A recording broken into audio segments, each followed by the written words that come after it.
But when he alighted, the people around me actually called me out for encouraging that conversation, you know. And I had to take time to like let them know, like, this person actually has a disability, and what they are lacking is behavioral. The social skills are lacking. They do not know when to stop asking certain questions.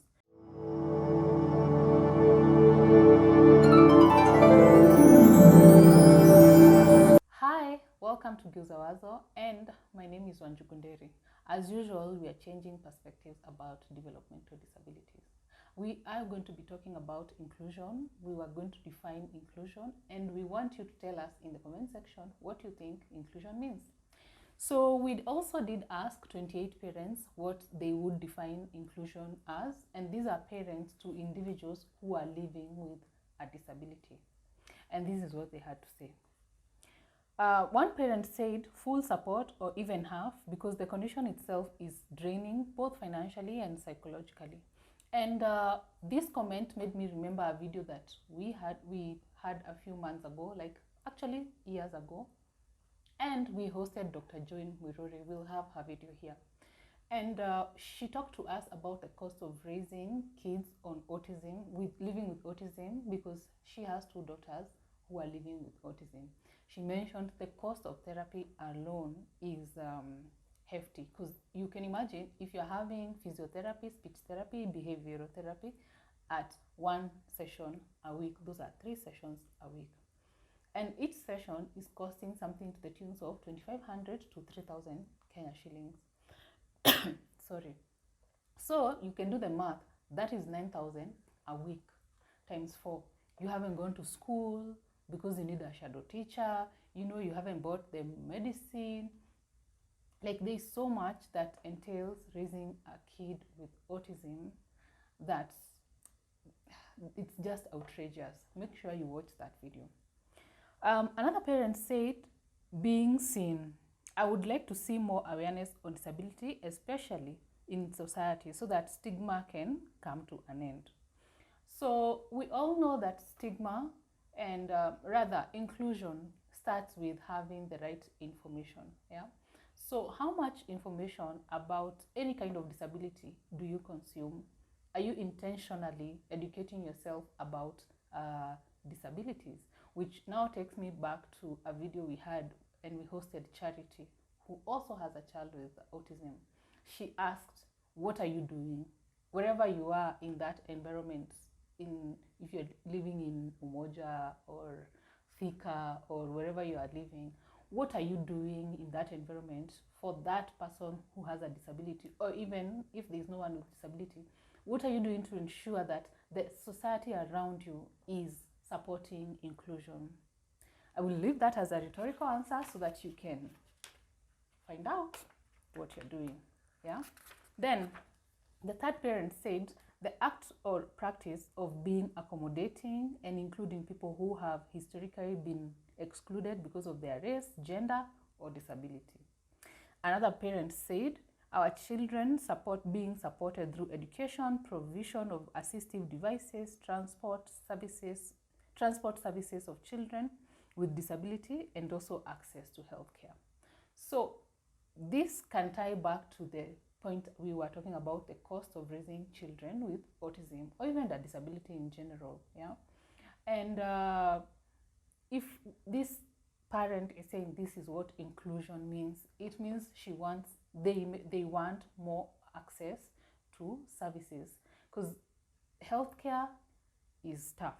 Accessing healthcare is tough. A few years ago, we were having issues with access to justice for people who are living with developmental disabilities, and they were finding themselves constantly on the wrong side of the law. And by the time somebody is arrested and released, it could take weeks or even months. Yet, what had happened is just a slight miscommunication, or the person who was handling the case did not understand that this person has a disability, and so they were processed just like a neurotypical person, you see. And inclusion here is lacking because you don't have the right information to be able to know that the person you're interacting with has a disability. Yeah. which this point actually reminded me. One time I was traveling from home to Nairobi, and somebody boarded the vehicle I was in, and from the moment they got in, by my assessment, they struck me as someone who had a developmental disability, which kind I did not know, but their social interaction, their social skills were lacking, and I could tell because of how they were giggly, the kind of questions they were asking, and so on and so forth. And so they did end up asking me what my age was, if I was married, if I'll go and visit. It was a guy. If I'll go and visit him, a lot of personal questions, which somebody who is neurotypical, if they ask you those questions, you get agitated. So I did answer that question. All his questions I answered, and I engaged him. But when he alighted, the people around me actually called me out for encouraging that conversation, and I had to take time to like let them know, like, this person has a disability, and what they are lacking is behavioral. Their social skills are lacking. They do not know when to stop asking certain questions. And this story will also tie back to the cost of raising a child with a disability, because somebody might ask, are these therapies necessary? Yeah. So this guy probably did not have access to behavioral therapy, where you are taught how to interact with other people, when to laugh, when to clap your hands, when to stay still. So probably they lacked that, and that's why at their age, they could have been 16 to 20 or thereabout. At their age, they were still struggling with social interaction. Yeah. Then another parent said, I wish the community could be more educated so that our kids will be accommodated easily in society. My kid has been called names and at times assaulted when I am not in the vicinity. Yes? So now this ties to the story that I just shared with you. And it also brings me to the point where we're going to talk about offensive words that people use referring to people with developmental disabilities. When you find someone who has an intellectual disability, there is a chance people use the R word, the retarded word, like calling somebody retarded. That's a very offensive word. Please never use it. And there could be many more that people use. And I'm curious to know, what words have you heard people using in reference to people who are living with developmental disability or intellectual, whichever disability? Which words do you know that people use and are demeaning? Another parent said, inclusion means forums to meet and encourage each other and support caregivers all round. Have more institutions cater for our kids, and they should be all round in the county. Now, caregiving is very exhausting. I don't know if you are watching this and you've ever had a chance to take care of somebody who is terminally ill, or somebody who is not, they may not be terminal, but they require 24/7 kind of care.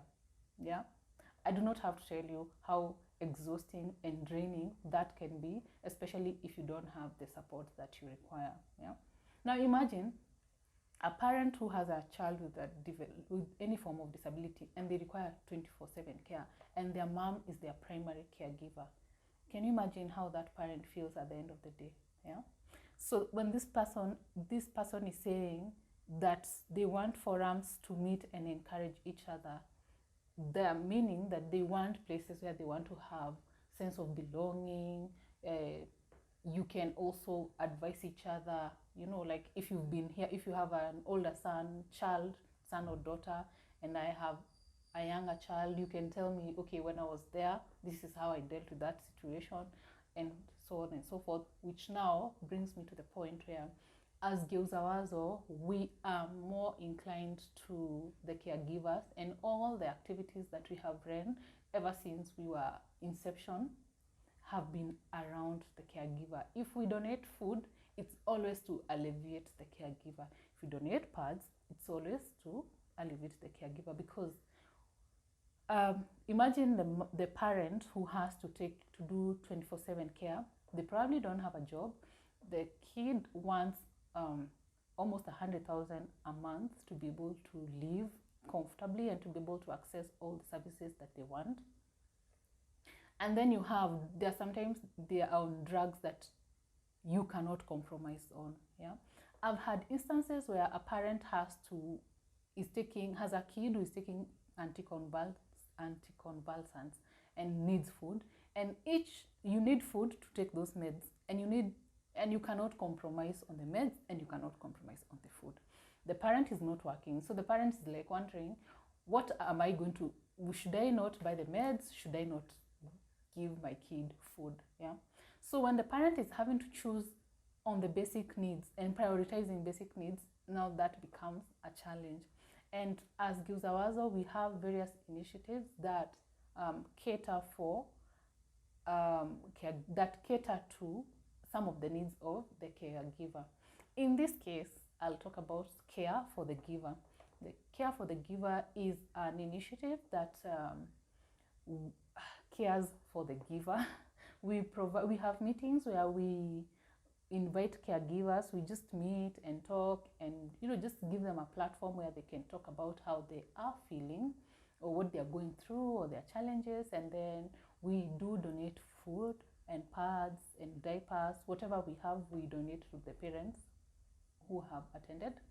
And we are hoping that in 2024 we're going to go bigger. So if you find us on any social media talking about care for the giver, please interact with that post, and to more awareness, right? So then another parent said, everyone is included in resource allocation, and everyone is included in resource allocation, and people with disabilities feel a sense of belonging. So for the sense of belonging, we've addressed it. And resource allocation, it means that everything that is all the resources that I can access, even someone with a disability is supposed to be able to access them. We should have provisions that are supporting individuals with disabilities so they're able to access all the resources, right? Right, so the last one is access to services. People with disabilities being assimilated in all fields, schools and employment. And this point actually is the last one, but it also reminds me of a certain story. So a while back, I also hosted a parent who is a mother to a teenage son. And when the son was 16 and was in Form 2, he was kicked out of school because the school did not know what to do with him at 16. The boy was autistic. I'll link that story up here so that you can find out more information. And that video is talking about puberty not stopping, disability not stopping puberty. And then somewhere along the video, she explains how her son was kicked out of school. So there is no inclusion there, because when you kick someone out at 16 from school, they do not have a certificate. There's nothing they can do. Their life has been curtailed in a way. And even as a country, we do not have transition services where if you decide someone with a disability is not supposed to be in school, we don't have ways of transiting them into the society. Like, there is a gap there that is missing. Yeah. So, and the son probably had already gotten used to school and made friends. When it comes to employment, we've had so many parents, especially moms who are caregivers, being fired because they constantly need permission to go to take their kids to hospital. Because when you have a kid with a disability, hospital visits will be something that will be part of you until maybe it can be a forever thing. It can be up to a certain kind of thing. Yeah. And we are coming to the end oh my Lord. We're coming to the end of our video. And we're coming to the end of our video. And I want you to tell me in the comment section, what does inclusion mean? And what would you like to see in society that will support inclusion? Also, if you would want to anonymously share your disability story, please let me know. I have a form here in the comments, somewhere there in the description, that will allow you to share your story. We will not collect your personal data or information, so you can be as honest as you can, yeah, with the information. But until next time, be safe, make good choices, and I'll see you then.